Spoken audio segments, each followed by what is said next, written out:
Alright, it is time for the limited time series number 2 featuring Honda NSX-R.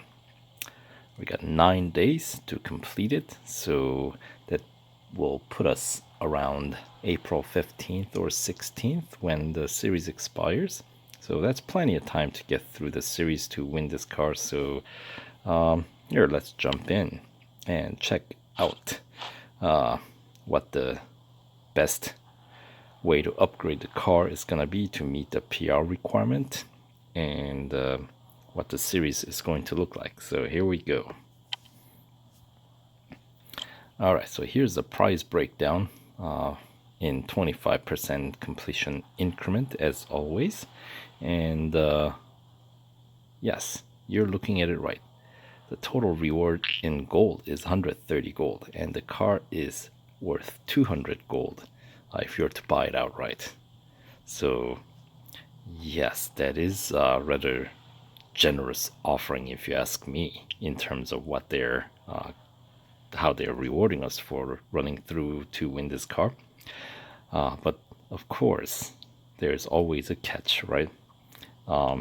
You do have to bring your PR up to the requirement, which means we have to invest in upgrades. And yes, you guessed it, it's going to cost more than 130 gold. The question is, by how much, right? It's always going to be costing more than what you get out. But in this case, it's actually, you will not have to spend like hundreds of extra gold to win the car. So that's, I suppose, kind of a good news. So here, let me show you what I mean by this. This car does have some funky upgrade path, as you'll see soon. So we'll complete the series with the gold right away. So there's 130 gold total that you will get for completing the series, and of course the car, Honda NSX-R.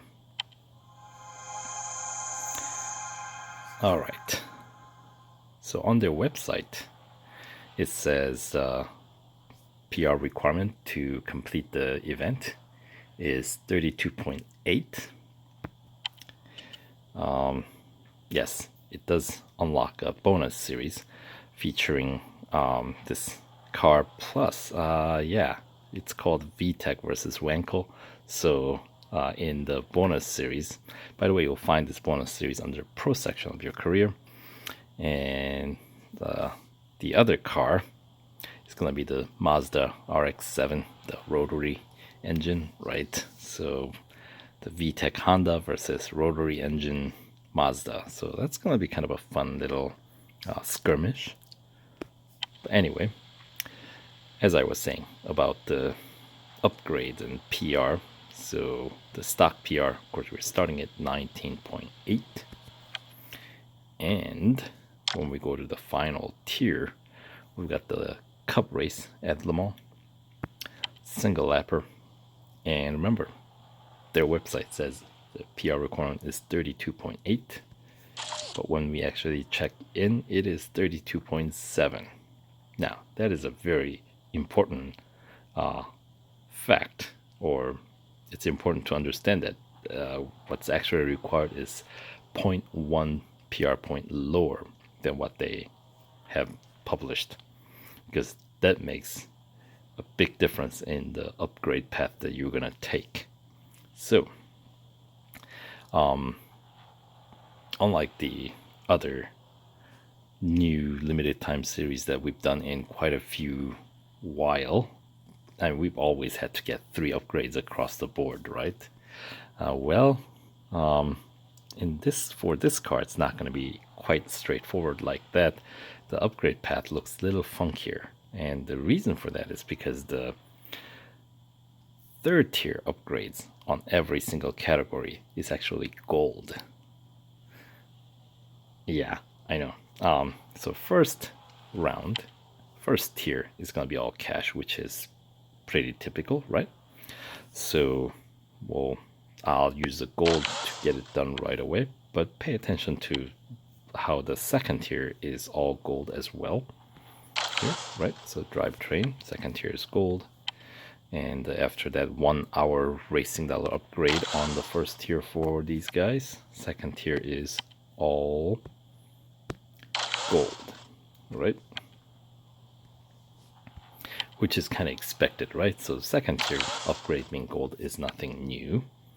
But what is a bit of a surprise, a bit of a curveball here, is the fact that it's not just the second tier upgrade that is gold. So that means we have to change strategy.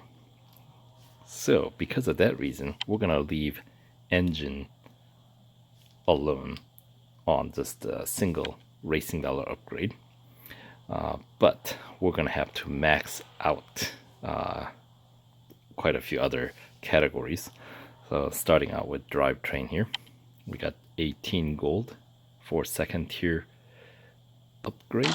And then as you can see, we need to spend another 26 gold to unlock the final fourth tier racing dollar upgrade, which of course we're gonna get. Brings the PR up to 26.2. And then we need to do basically the same for body, which adds another 14 and 22 gold to the total, plus this 8-hour racing dollar upgrade, which brings the PR up to 27.9. We do the same thing for suspension as well. So plus another 16 gold, plus another 25 gold to unlock that final racing dollar upgrade. Brings the PR up to 29.7. Now, exhaust does not have 4 upgrades. And does it have any racing dollar upgrades after the first tier? No, but we still need 1 upgrade, so we have to get the 16 gold upgrade here for second tier. Does unlock the third tier, the final upgrade, but as I said, there are only 3, so it's a dead end. It's not a good investment. Brakes, yes, it's the cheapest upgrade. Only 12 gold for the second tier upgrade. But the problem is, while it's cheapest, PR increase is also not quite as good either. So getting this upgrade, third tier upgrade for 18 gold, will unlock the final racing dollar upgrade, but we're not gonna meet the PR requirement. So the better path to go ends up being maxing out tires and wheels here. So another 15 gold here, plus another 22 gold, which brings the total cost of the gold that I just spent on 186.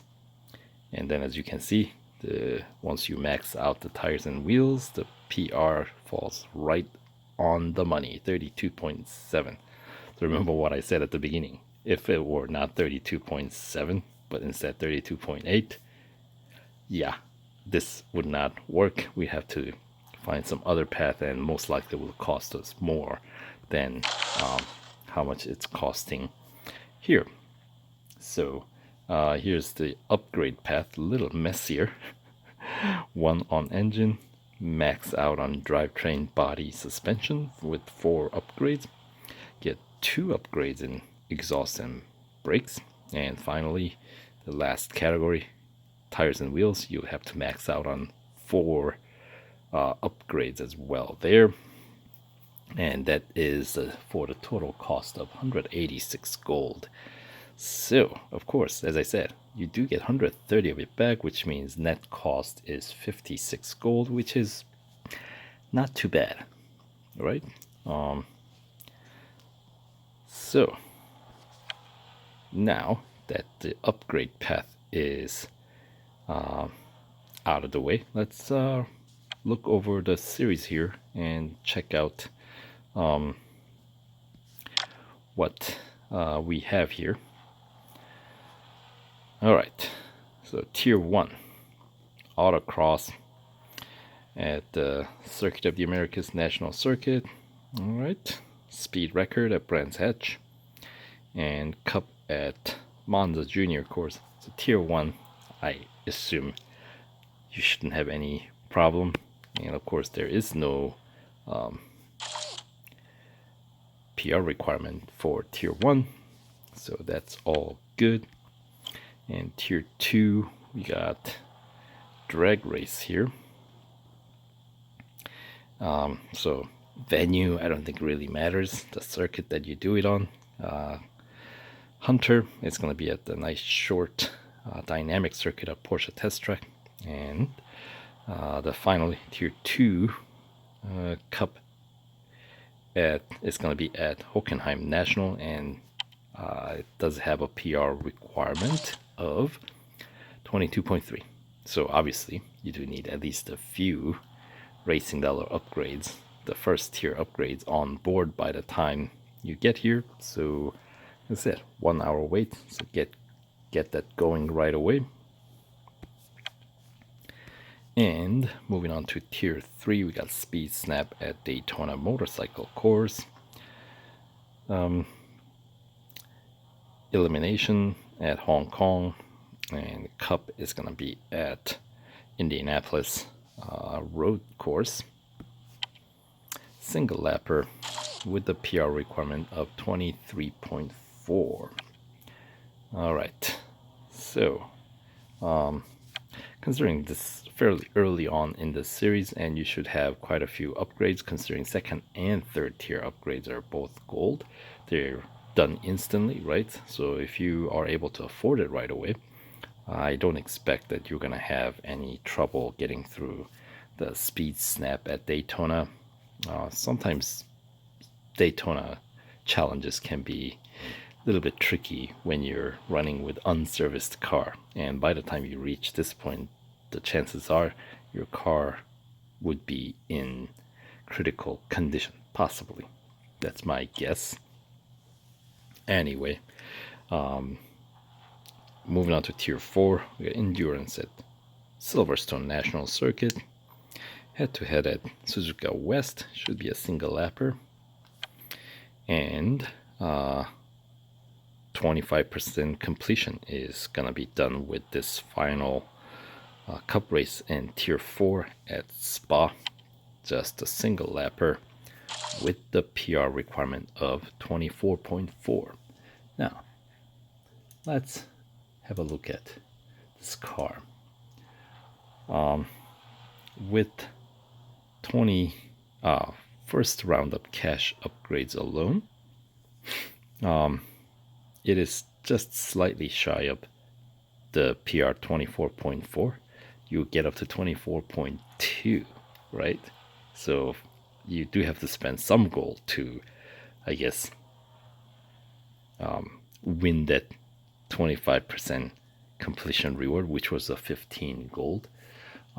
But I have a feeling, considering that the second tier brake upgrade was less than 15, and the second tier body upgrade was also less than 15. So technically, even if you cannot afford to get all 186 gold, if you make it this far, and if you're not too concerned about your spending racing dollars on a car, then you can actually net ever so slightly small amount of gold by getting a gold upgrade, one of the cheaper gold upgrade that'll get your PR high enough to complete the 25%. So something to keep in mind as kind of a side note. So what I'm trying to say is, you're not necessarily, for this particular one, you're not always in it to win it, or you don't have to be. So there you go. All right. Now, Tier 5, we've got speed record at Catalunya National.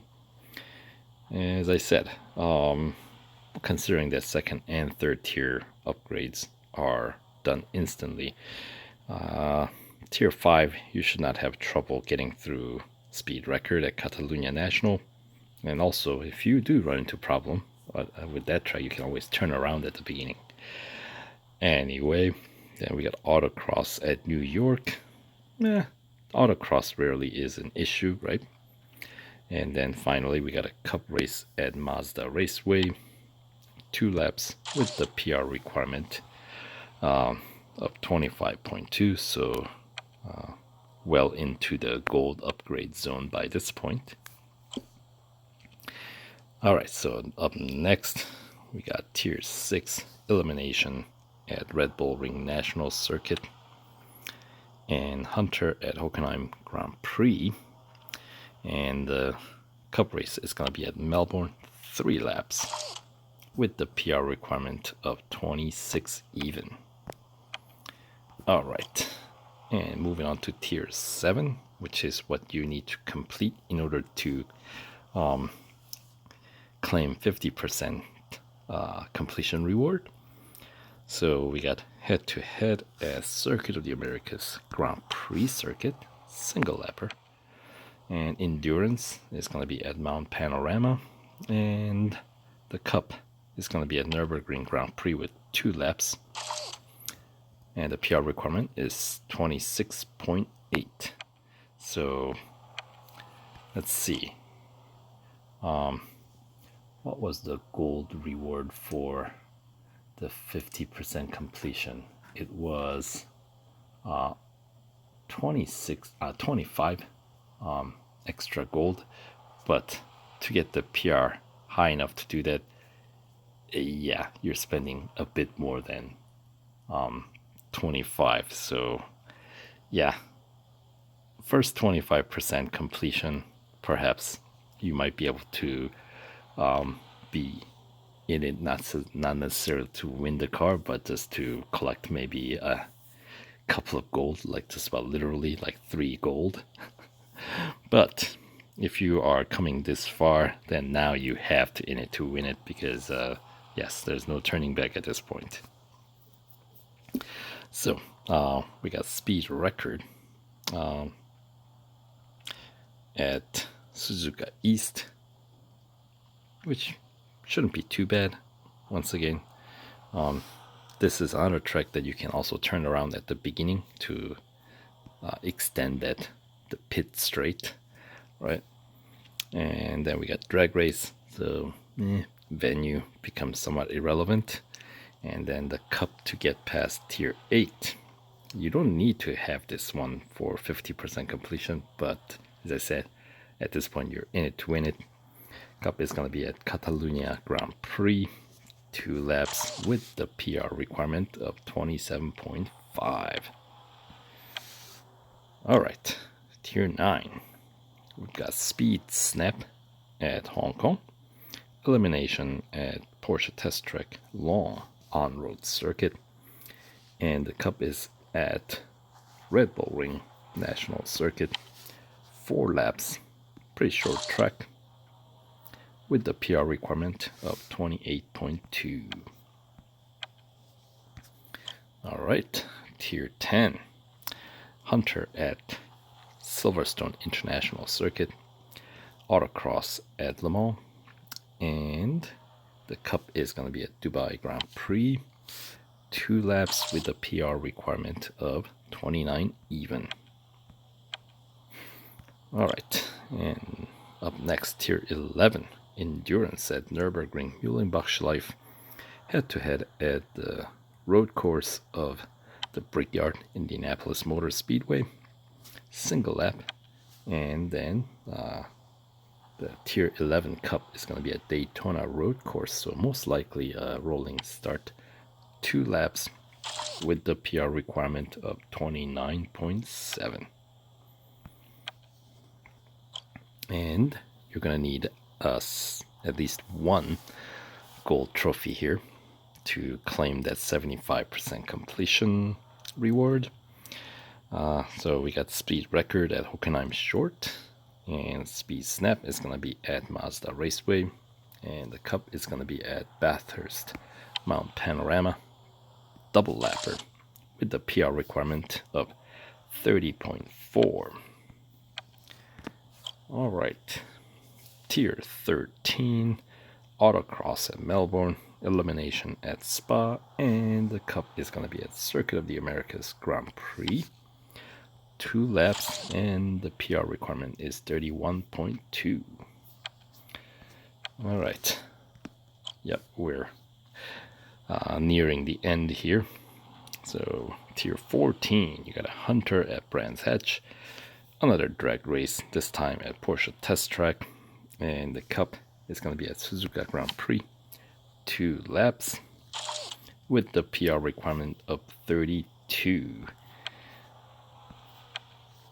And finally, Tier 15, we got Endurance at Silverstone Bridge Grand Prix, Speed Snap at Dubai International, and as you saw earlier, the final cup race is at Le Mans single lapper with the PR requirement of 32.7. So there isn't any surprise tier that's gonna give us PR requirement that's higher than 32.7, so that's good to know. And as I said, once again, the upgrade path, the cheapest upgrade path is gonna be 1 in engine, basically maxing out drivetrain, body, suspension, getting 2 upgrades on exhaust and brakes, and maxing out tires and wheels. So that is 1, 4, 4, 4, 2, 2, 4. There you go. All right, so as I said, we got plenty of time to run through this one, so just pace yourself, and good luck with the challenge. And if you like the information that you're getting, do click that like button and subscribe for more content. In the next video, I'll start making my way through this limited time series to win this car. So we'll see you in the next video, so stay tuned and goodbye.